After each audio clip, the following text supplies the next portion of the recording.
Okay, welcome everyone. Good morning or good afternoon, wherever you're dialing in from. I'm really excited about today's topic, the Deskless Challenge and strategies to bridge the gap. We're going to be talking about the challenges with keeping in touch with your frontline, your deskless workers, your field workers. It's tough to keep them connected with what's going on in the company, and quite often they're not as engaged. So it's a really important topic, one that my colleague Victoria, who's joining me on for the session, feels very passionately about and has published an amazing report. So we're going to cover some of the highlights from that and get into some practical examples of what to do. So I am Trisha. I am Director of Marketing at ThoughtFarmer, and I'll be covering some practical use cases. As mentioned, we work with a lot of clients building fantastic intranets that really help to bridge that gap. And I'm joined today by Victoria Dew, who is founder and CEO of Dewpoint Communications.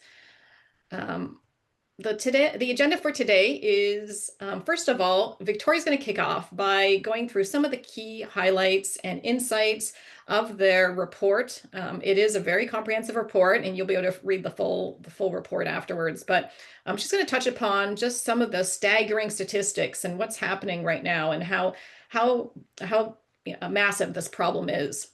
That's affecting the economy, affecting many organizations. We're also going to cover, Victoria's going to cover some strategies for engaging these hard to reach employees. And then I'm going to get into some real concrete examples, drawing on the experience of our customers. So Victoria has had an amazing career spanning 20 years in corporate communications, internal communications, and employee experience. Her firm provides training, advisory, and consulting services. Her clients include Dell, McDonald's, and eBay, and they are headquartered in Boston with a hub in Victoria, BC, Canada as well. I'm going to hand it over to Victoria, who's going to start to talk about this amazing report that they just recently published and introduce her firm. Over to you, Victoria.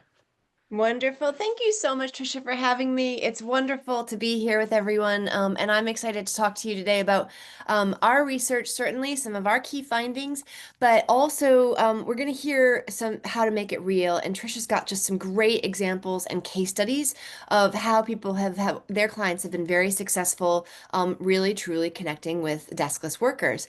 The research that I'm going to share, it asks a lot of questions and some key strategies. So I think this is just going to be such a wonderful way for us to kind of come together and take some theory and some of our findings, and then how do we make it real? So I'm going to be keeping an eye on the Q&A throughout. So please do feel free to pop your questions in there. I know we're going to have time for questions at the end, but please do feel free to put them in there. We want this to be a really powerful and engaging use of your 45 minutes.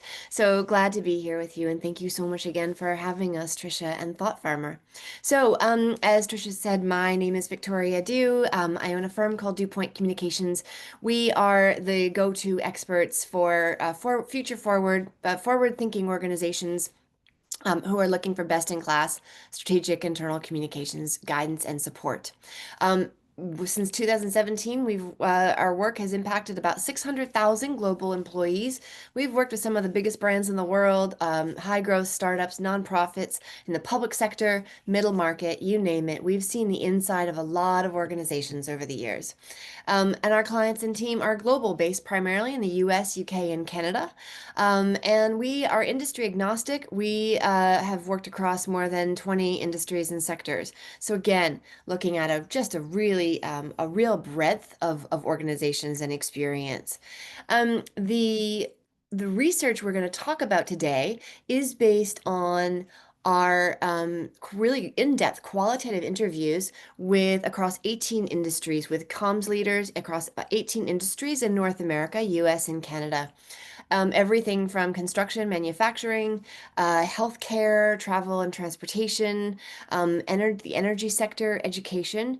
What I love about this research and why we were so passionate about doing this, was there's so much that we can learn from different industries and sectors. There will be someone in the utility sector who's doing something that's working really well that folks in oil and gas can learn from, right? So it's really, and that's why forums like today are so helpful because you'll hear things that will just spark an idea and you think maybe we could try that. Maybe that could work for us.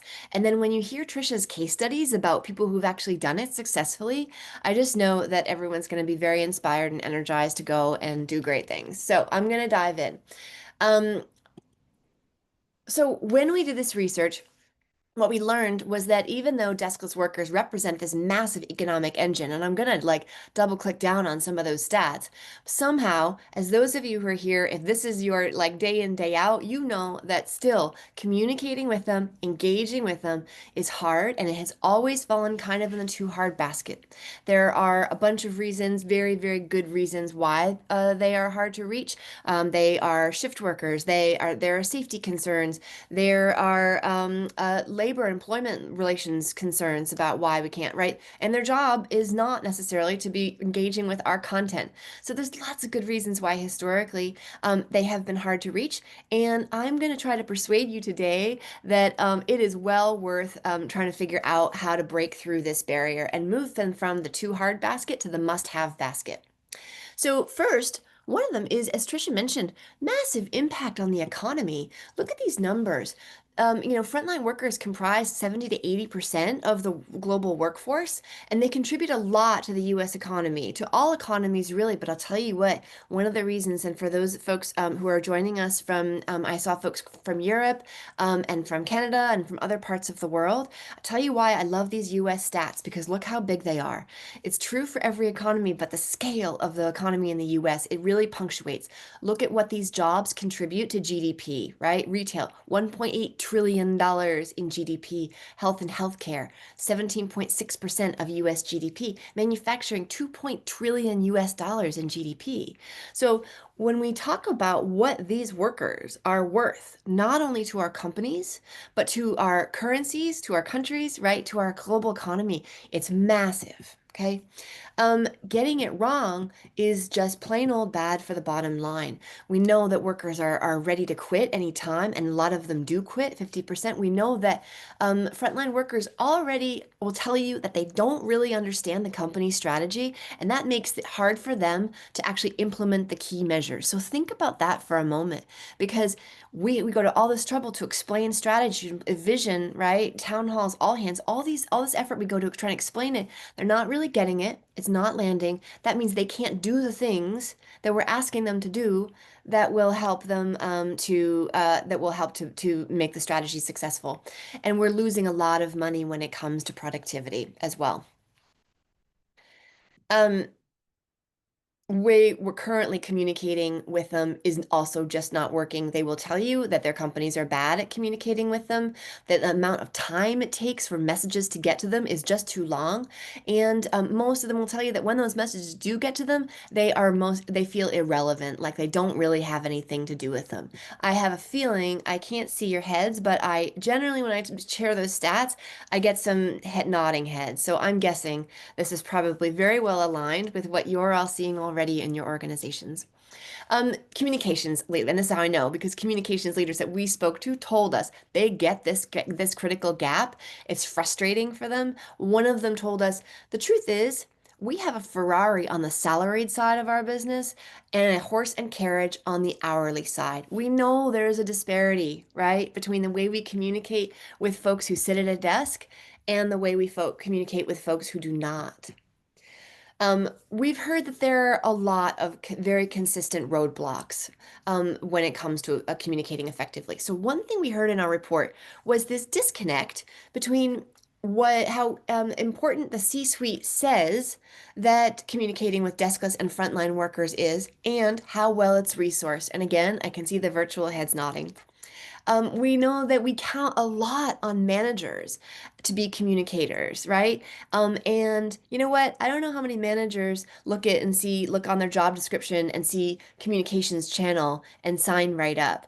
They're doing a lot. They've got a lot on their plates, and so one way or another, we've got to figure out how do we help support them so that they can help engage with the people that they know best without overloading them. We know that there's a big gap in how well we, as communication leaders and practitioners, how well we understand what deskless workers really truly want and need. And when we don't, we kind of are chasing our tails and we waste a lot of time and energy and resources that, let's face it, we don't have. If anyone here has extra time and energy and resources that they can just waste, then go for it. But I know that for our clients at Dewpoint, this is not the case, right? We're all trying to do as much as we can with what we have. I love this quote from someone that we spoke with for the research.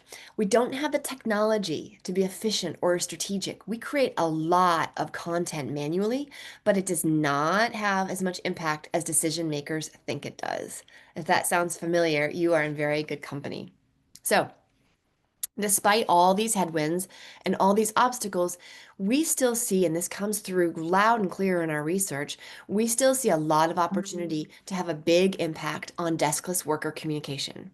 But it's going to take it's going to mean that we need to think in a very different and think and work in a very different way. So what I want to spend a little bit of time here with you today is what a little bit about what we've seen, some of the key insights in our research, and some suggestions and ideas, and a little bit of a pivot or a shift of how we might think about deskless workers to kind of unlock some of this magic that is just right there hiding in plain sight.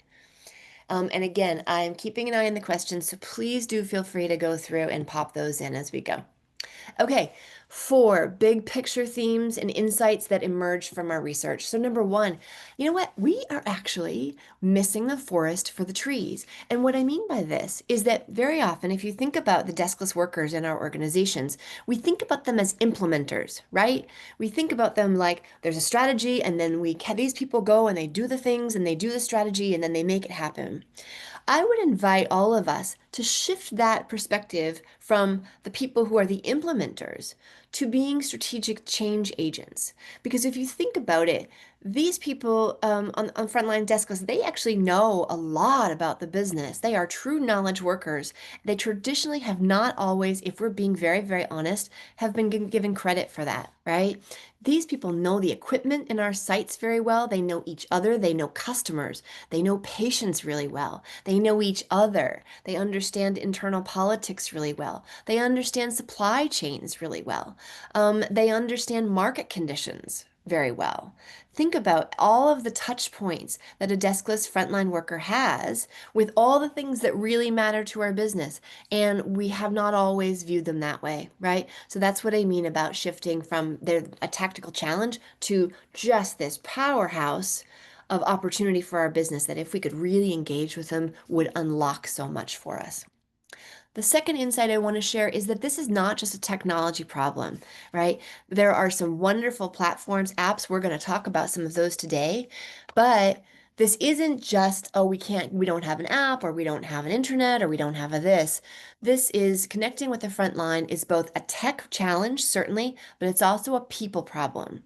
Better technology should enable greater human connection. I'm going to tell you what I mean by that in a moment. The truth is, digital roadblocks have got to reach a tipping point. If you don't have a great digital solution for connecting with your frontline workers, we're really getting to a point where it is a mandatory, not a nice to have. And listen, we know that when we go into break rooms, people are scrolling on their phones. There's lots of reasons why we do not want people on construction sites reading, memos from the CEO on their phones when for safety concerns. But one way or another, we've got to find creative, sustainable ways to solve for this. There's just too much ROI at stake. We need to solve for this soon. And the other thing we saw, and this is what I find so heartening, smart communications teams are really taking up the reins. They see this massive opportunity to add true value to the business, and they are just getting on with it. They're being creative, resourceful, and strategic, and they are doing some very cool stuff. So let me offer this to you. What if we could flip the script on getting frontline comms right? What if we could take it from being in the too hard basket for all these very, very good reasons to the must-have basket? What if deskless communications is not the problem, it's the solution? What if we crack the deskless challenge and we win the whole game because we know they're the hardest to get to communicate with? And if we could figure out how to really engage with them, well, then we could communicate better with everyone in our organization, couldn't we? Right? So let me tell you a little bit about what I mean, because it actually aligns just with some very, very good practice. So we have a deskless challenge, best practice solution, and a better outcome for all. So first of all, we're not really sure what they want or need, right? Well, listening and consultation is what we know works for everyone. People want to feel heard, and they want it helps us to create really relevant, timely communications that delivers those better audience-centric communications. We don't always have the right channels. We need a right balance of analog and digital channels that creates tech-enabled human connection. We have overloaded managers, and so some way how we need to figure out how to give them sustainable resources and support so that they have the relevance, context, and meaning to really to contextualize the information that we're trying to communicate with our frontline and deskless workers. The attention economy is struggle is real, right? We know that there's a lot of noise out there and we need to find a way to cut through it. That's a challenge for everyone. So we do need that timely scroll-worthy content. And we need people to become curious, informed, and engaged. We know that the C-suite spends about 3% of their time on average on the front lines. And we know that sometimes that is very much felt by the front lines. That they're not present. When we can find ways to create opportunities for consistent, authentic presence with senior leaders, they become that North Star for the entire business. So I want to just pose this big question, which is, what if we really could create a world where every worker could thrive, right? What would that be like? What would be possible? Well, let me tell you, the benefits of getting this right are pretty big. When we get this right, those employees, they'll tell you that if they've got great communication, excellent communication, they're planning on staying with their company. We also know that customer satisfaction, customers, the people that we exchange literal physical currency with, the currency that runs our businesses, those customers will tell you that their satisfaction is higher when those frontline workers, the people that are face of the brand, have strong satisfaction and engagement. We also know that the frontline deskless workers themselves will tell you that they think that if they had better communication, it would help them to be more productive and improve their performance. So there's some pretty great metrics that we can be looking at.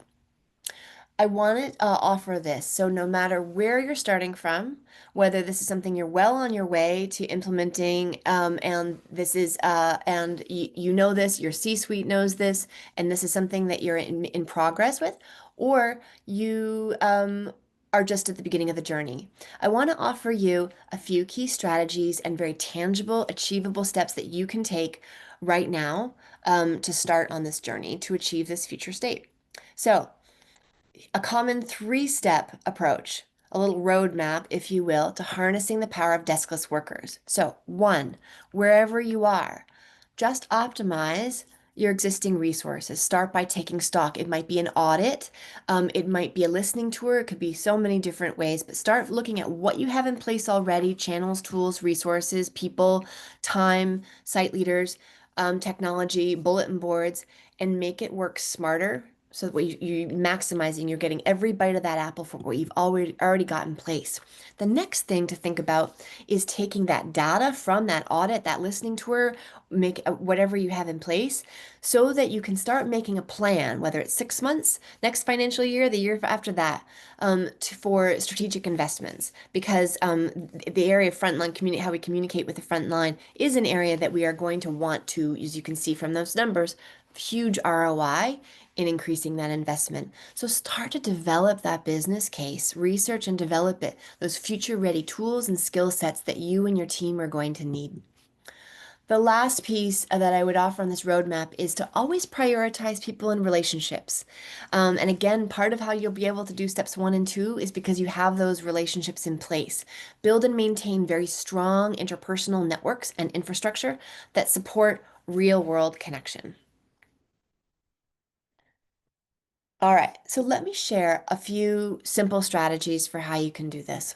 Number one, I mentioned taking stock of where you are already. So, what we heard in the research loud and clear was the importance and the value of listening to our to the front line. So, listen, evaluate, and learn what's most important to them, so that we don't waste resources, so that we don't create content that doesn't have the impact that we think it has. Audit, interview, connect with them. In many cases, listen, we know this that, and we heard it in the research that sometimes what we have is an annual engagement survey. I would offer you that that's not a sufficient measure of listening for 1,000 reasons that I won't don't have time to go into today, but I will talk your ear off about any other time you like. So think about other creative channels, ways to listen and engage. It could be ask me anythings, virtual or in real life. It could be leadership listening circles, or listening tours. And it could be like, for example, ride-alongs, right? If you have people, your deskless workers who are in a truck or driving a car or going to see patients all day, it could be you, your colleagues, leaders riding along with them and just having conversations. Find out what will work for your organization and do that. I love this quote from the research. He says, "It's critical to take that reporter mentality. None of the stories you need are sitting in the newsroom. You've got to get out to where the people are. You're not going to make connections sitting alone at your desk." Okay, second strategy I'll share with you. Solidify cross-functional collaboration with partners. You can't do this alone. No one can do this alone. And especially, I think, in the age of AI, we're seeing the boundaries and the silos that have for so long kind of been, between IT and HR and comms and ops. They're starting to fall away. I think this is really great. All functions are disrupted, so make the most of this opportunity to start to reinvent some of those relationships. Harness the collective superpowers of all of these great functions that are all make sure everyone's rowing in the same direction. Comms, HR, IT, ops, EHS, you're right, your safety leaders, your site leaders, and the C-suite.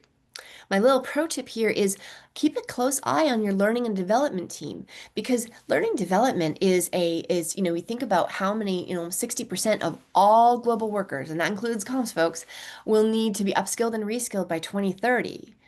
And L&D is a function that's also being massively disrupted by AI and how people are learning. So you think about that, the opportunity of changing and learning and upskilling, reskilling, and communications. It's kind of a marriage made in heaven, isn't it? So look for ways to partner there. I love this quote from someone in our research. Our safety team is one of our most important partnerships. We are grateful that we've got great folks at the helm who want to work closely together. The last strategy I'm going to share with you is to really start to reimagine your AI-enabled comms team now. And we heard this in the research that folks are starting to think about how they can use AI for content, yes, and that it will really maximizing the way we can use AI also requires a different way of thinking and working, being more strategic, being systems thinkers. Because if you think about a world where we have fewer tactics because AI can and will and is able to do so much of that, what do we really do? Well, the answer is a lot. And one of the things we do is get ready to lead the business in the area of communication, right? So think about becoming a center of excellence, the subject matter experts in communication who lead, not follow the business. Think about your org design. Do you have the right roles, skill sets, and mindsets in your comms team to really embrace and harness the function in the age of AI and really, again, step into that leadership role? And to learn from early adopters. Look at what other folks and other organizations are doing with AI. See what works for you. Keep the best, leave the rest. And I love this quote. I can't wait for AI to take some of the tactics and content creation off our plate so that we can really do the important work that makes a difference. And again, I can see some virtual heads nodding. However, I also know all of this is easier said than done. And so I want to share with you some of what we hear, the most common objections. And again, I hear the virtual heads nodding. Well, we're not really resourced to do any of this, right? Well, I want to share what someone in our research said. Frontline workers are the lifeblood of the company. If we don't care enough to get them the information they need to make their jobs easier, well, why would they extend the same courtesy to our customers? Our team is already maxed out. How could we possibly manage doing actual site visits? When it comes to getting out in the field, you don't have time not to. You have to. They're the front line. You should be getting out there at least every couple of months. This is some tough love, right? Our C-suite would never see the value in any of this. We met with the new CEO to discuss field comms. He thought nothing was happening. When he saw everything we were doing and the data we had, it was really eye-opening for him. So, with this, I want to turn back over to Tricia because I'm so pleased to share all the research with you. But now I think what will really help bring us home is for you to have an opportunity to hear how people and other organizations are like actually making this real. So, Tricia, thank you so much. Over to you. Thank you, Victoria. All right, I want to get started here. Victoria has shared some amazing research, staggering statistics, and some strategies. I'm going to get a little bit more tactical and get into the day-to-day of how can you actually bring this to life. Before I get started, for those of you who may not be that familiar with ThoughtFarmer, because we have some new friends here on our Zoom, we are a company that's been around for over 18 years, providing leading internet software solutions for companies around the world across many, many industries. So we have a lot of experience building great internets that really make a difference and have huge impact in organizations. Our mission is simple. It's to make it easy for employees to share knowledge, stay informed, and feel connected. All right, I'm going to jump into the first best practice. First of all, make sure that it's really easy for anyone to stay connected. And this starts with having a mobile app. For those that are out in the field, whether it's a tablet, whether it's a cell phone, a smartphone, there are ways, if you have a full-featured app version of your internet, to give them access to what they need, whether it's the latest company updates, whether it's access to procedures, to forms. There are lots of tools today, and so there's no excuse for them not being in touch with what's going on. Make sure that you enable push notifications so that staff can be alerted about urgent updates or any shift changes, that type of thing on their phones. And then QR codes. This is a great tip as well. You can post QR codes in common areas like lunchrooms and such, and then people can scan them, and it could be a quick way for them to pull up specific internet pages or surveys that you want them to take notice of.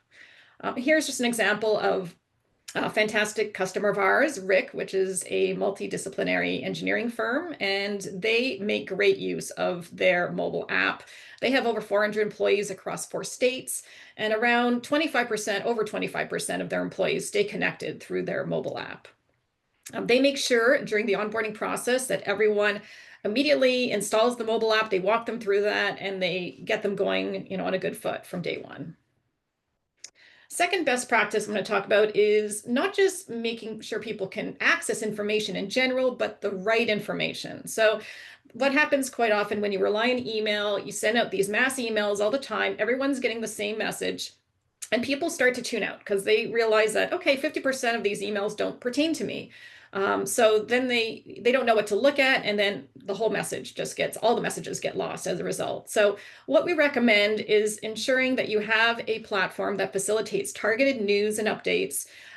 Make sure that you have the ability to customize your internet homepage by location or department or role, so that way people are seeing when they log on, they see information right away that's relevant to them. You can also look at your analytics and track engagement. I know that a lot of our customers do look at that. They look at which branches or locations or departments are using the most and those that aren't. And so maybe they need to do an extra touch point and work with the managers of those departments or branches, and try to drive increased engagement. And make sure that you're empowering all the people at a local level with content ownership so that they are posting regularly content that's relevant to their specific teams.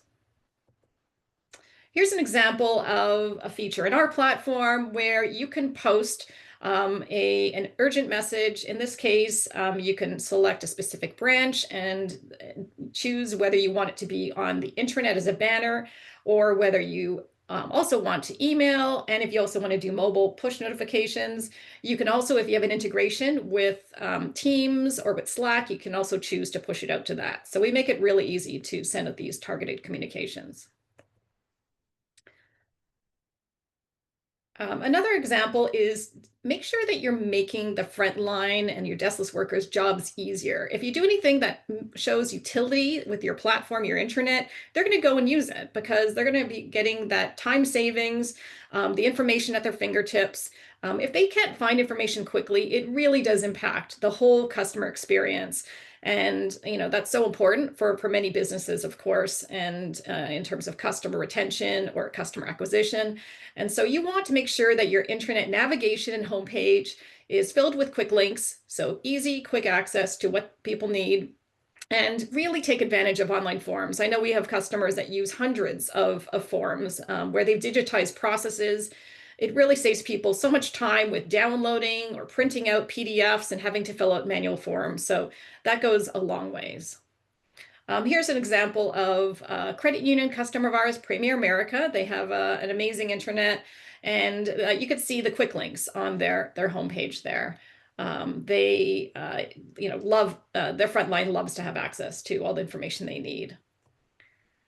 The fourth best practice is around training and operational support. So Victoria talked about it's so important to make sure that we're upskilling our people and giving them access to the learning and development resources that they need. This starts on day one. So make sure that you have a really amazing onboarding process. People have all the information they need on day one in a centralized place. Instead of sometimes companies will have piles of paperwork to be done. Instead, try to digitize as much as you can, and really make it easy to navigate so people aren't overwhelmed and they have the step-by-step process of what they need to do to get up to speed. Policy updates, make sure that people have quick access to policies, and as they get updated, you can use required reading feature, which is super popular. This way you can track who's actually reading different policies or updates that are super critical. Here's an example of a customer of ours, Care Hospice. They're a group of home hospice care agencies, and they were actually one of our Best Internet Award winners. We run these awards every 2 years, and they won for both Innovation Award and People's Choice Award. So in these screenshots, you can see a little bit of what they've done, but they've built out an entire portal, which is really the central place where all staff get trained. It's super critical that their people get up and running quickly so they can be out in the field and caring for patients and families. And so they've created this really incredible, rich resource where different roles can click through on their path and make sure that they get access to all the training they need to get started in their jobs. The fifth recommendation is to find ways to get everyone to contribute. So a lot of companies, they only have this one-way communication, right? It's like comms is responsible for pushing information out and then everyone is consuming. That's great. But what's even better is if you create these moments where people can interact, whether it's the ability to post shout outs to recognize peers for great work done where they've helped you out, whether it's just social reactions or comments, polls, surveys, forums, amazing tools to collect information, and just whether it's just fun or whether it's functional, both are great to use. And photo galleries, whether it's pet galleries or Good News Friday features, all those things are really great ways that anybody can engage.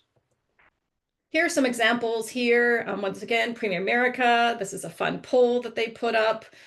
Florida Capital Bank, they have a lunch survey here, and then ThoughtFarmer. This is a screenshot of our own pet gallery, which is very popular. We love our pets.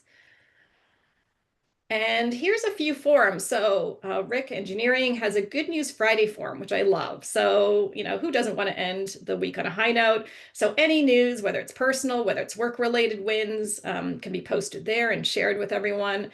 Denver Public Library, they have a classifieds forum where people can post things for sale. So I thought that was a really fun idea. Sixth recommendation is create a place for leadership to be more visible and establish trust. So I thought the statistic was quite surprising to me, but understandable at the same time. Research shows that 46% of frontline workers don't know who their CEO is. So not only do they not understand the strategy, they don't know the person is, they're disconnected. They don't understand how their job relates to the overall company strategy. So anything that you can do to give leadership a platform to make it easy for them to post, whether it's written updates, whether it's a video, whether you create an Ask Me Anything type of session, as Victoria mentioned earlier. There's definitely also a need to go out and connect with people on a human level where you can out in the field, but the digital platforms make it really easy as well to reach as many people as possible. Here's a couple of examples that I love. So MTE, they named their intranet, this is an engineering firm, they named their intranet after Bruce. So it's actually called Bruce. Bruce, in this screenshot here, was the founder of their company. Sadly, he had passed prior to this, but they had used his video as an inspirational video clip to celebrate the launch of their intranet. So that really showcase their former leader in a really powerful way. And it really was an homage to Bruce and his legacy by naming the intranet after him. Duca used their analytics to confirm back to the CEO who had been posting updates. And in this case, it was a Q1 report, and he didn't know whether his message was getting through to people. Their communications team was able to check the analytics and see that 60% of employees and 75% of people leaders were actually reading his communications. So that was really reassuring, and that really encourages leaders to keep doing it. Seventh recommendation is to celebrate people and milestones. So everyone loves to recognize their peers and celebrate key milestones, anniversaries, awards, any kind of big wins. There's really fun ways that you can do this, recognizing birthdays as well, work anniversaries. And you can create also themed campaigns. Many of our customers do this, where they are taking a moment to celebrate specific employees and sharing their stories. Here's a fun example of Triumph Financial. They have Otto is the name of their intranet, and their otter was chosen as their mascot. And they said that they chose the otter because they are considered very social animals that are symbols of happiness and never-ending curiosity. And who doesn't love otters? So they're using the Falling Fun card, which is a feature that we offer, but there's many ways that you can liven up your homepage and create celebratory moments like this. Another great example, MTE, once again, they recently celebrated the 40th anniversary of their company.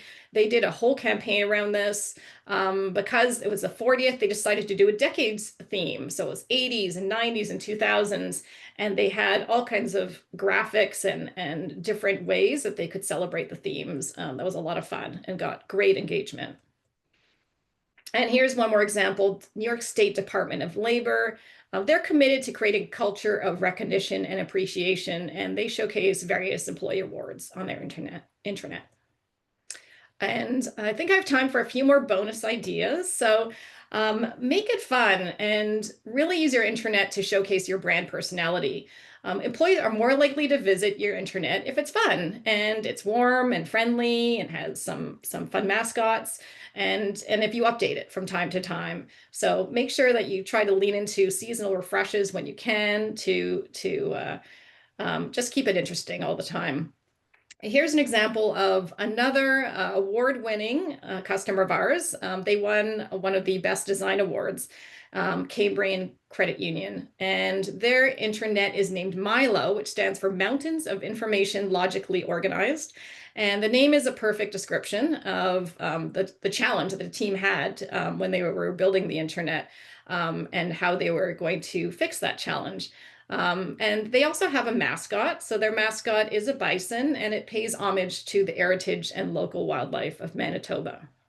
You can see the beautiful design of their intranet. They really took time to come up with very beautiful illustrations.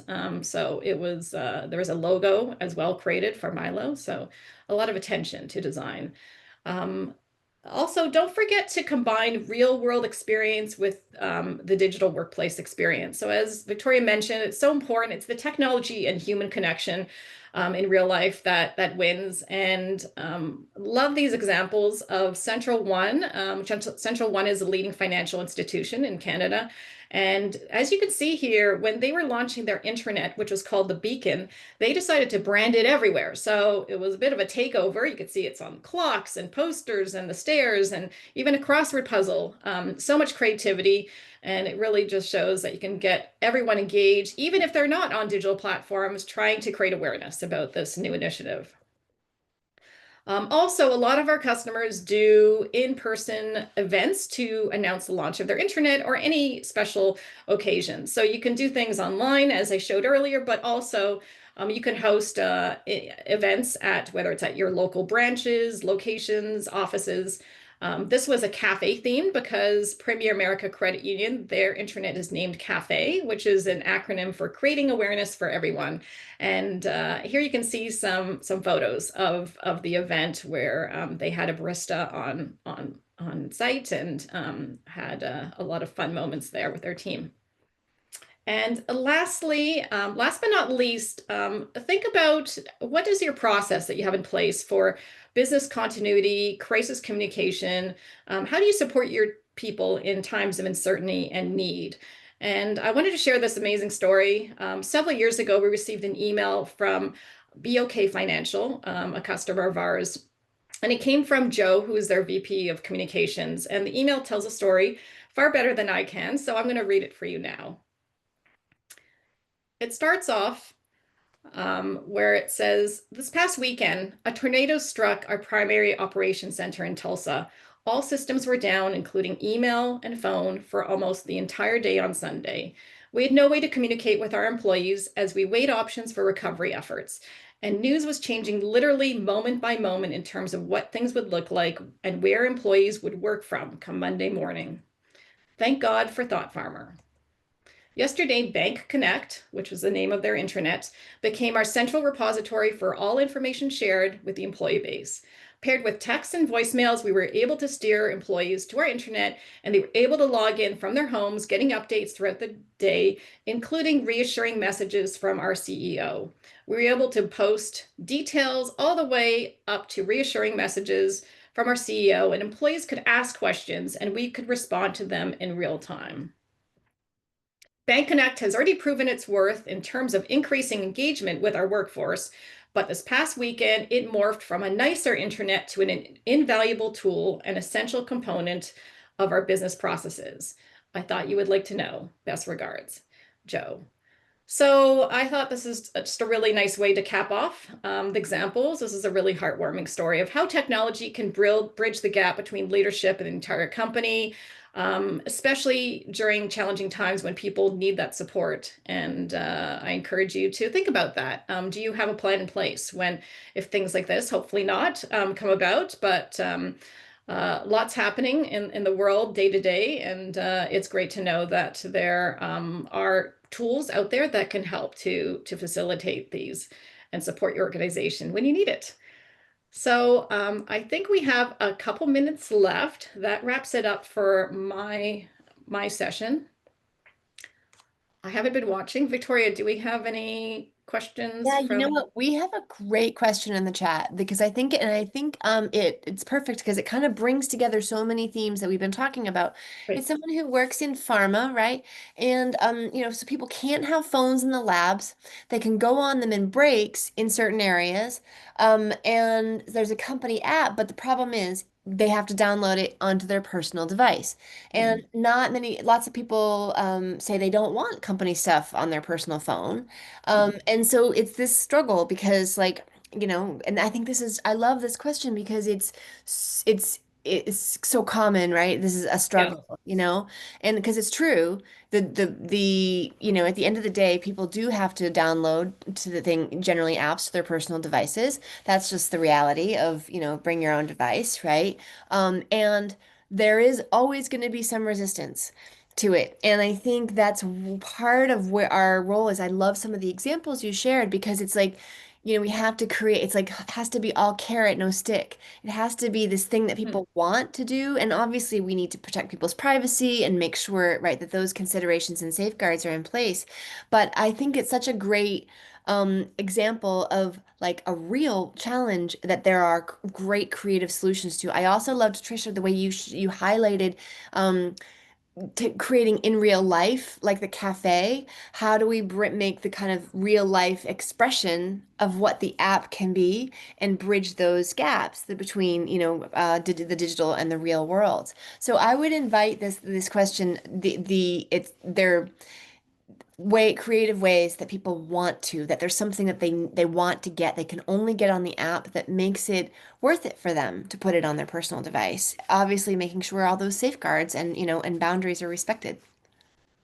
Yes, well said, Victoria. I agree. I think that you want to make it an engaging place and experience, not a mundane work thing that they have to do. And I think there's a lot of options, right? There's email, there's push notifications, there's Teams and integrations and such many channels, right? So I think people can pick what works for them and the right combination as long as you're using all the channels to kind of get your messages out. And that way people at least have some way to stay in touch with at least the most important updates. All right. Well, I think we are at the top of our session.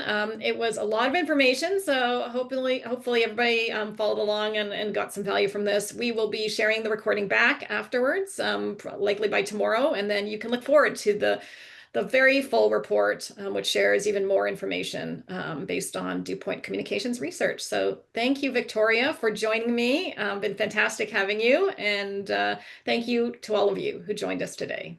Thank you.